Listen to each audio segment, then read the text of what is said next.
తమిళనాడులోని కుంభకోణంకు సమీపంలో పవిత్ర కావేరీ నదీ తీరాన పంట పొలాల మధ్య వెలిసిన తిరుందు దేవన్ గుడి క్షేత్రంలోని శ్రీ కర్కటేశ్వర స్వామి లీలలు వింటే భక్తితో మీ మనసు పరవశించిపోతుంది.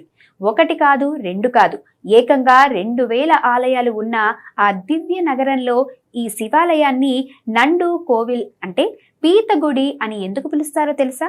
పూర్వం దూర్వాస మహర్షి నడకను వేళాకోళం చేసిన ఒక గంధర్వుడు ఆయన ఆగ్రహానికి గురై పీతగా మారిపోయే ఘోర శాపాన్ని పొందారు. ఆ పీత రూపంలో ఉన్న గంధర్వుడు శాప విమోచనం కోసం నిష్ఠతో శివుడిని అర్చించడం ప్రారంభించారు. దేవేంద్రుడు కూడా స్వామివారిని 1008 కమలాలతో పూజించేవారు. అయితే ఒకరోజు ఇంద్రుడు తెచ్చిన పూలలో ఒక పువ్వు తక్కువైంది. సురేంద్రునికి ఆ క్షేత్రంలో తిరుగాడే పీత తన నోటితో ఒక పవిత్ర కమలాన్ని పట్టుకుని ఎంతో భక్తితో శివలింగంపై సమర్పించడం కనిపించింది. ఒక సామాన్య జీవి తనకంటే ముందే దేవుడిని పూజించడాన్ని సహించలేని ఇంద్రుడు అహంకారంతో తన వజ్రాయుధాన్ని ఆ పీతపైకి విసిరాడు. పీత ప్రాణరక్షణ కోసం పరుగున వెళ్లి శివలింగం పైభాగంలో ఉన్న చిన్న రథంలో దాక్కుంది. ఇంద్రుని ఆయుధం తగలడం వల్ల శివలింగానికి ఘాటు పడింది.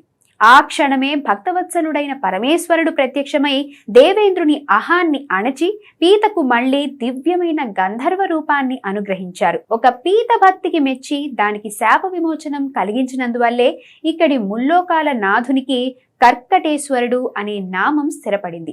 ఆనాడు ఇంద్రుని దెబ్బకు శివలింగంపై ఏర్పడిన ఘాటును, పీత లోపలికి వెళ్లిన రంధ్రాన్ని ఇప్పటికీ మనం కళ్ళారా దర్శించుకోవచ్చు. ఆ తర్వాత కాలంలో తీవ్రమైన అంతుచిక్కని వ్యాధితో బాధపడిన చోళరాజుకు కూడా శివపార్వతులు మానవ రూపంలో వచ్చి దివ్య విభూతిని ఇచ్చి ఆరోగ్యాన్ని ప్రసాదించారు. ఆ రాజు కృతజ్ఞతతో నిర్మించిన ఈ ఆలయంలో స్వామివారికి అభిషేకం చేసిన నువ్వుల నూనెను భక్తులకు ప్రసాదంగా ఇస్తారు. వైద్యులకే సాధ్యం కాని ఎలాంటి మొండి దీర్ఘకాలిక రోగాలైనా సరే ఈ పవిత్ర ప్రసాదాన్ని స్వీకరిస్తే నయమవుతాయని నమ్మకం. ముఖ్యంగా పునర్వసు, పుష్యమి, ఆశ్లేష నక్షత్రాల కర్కాటక రాశి వారికి ఇది అద్భుతమైన దోష నివారణ క్షేత్రం.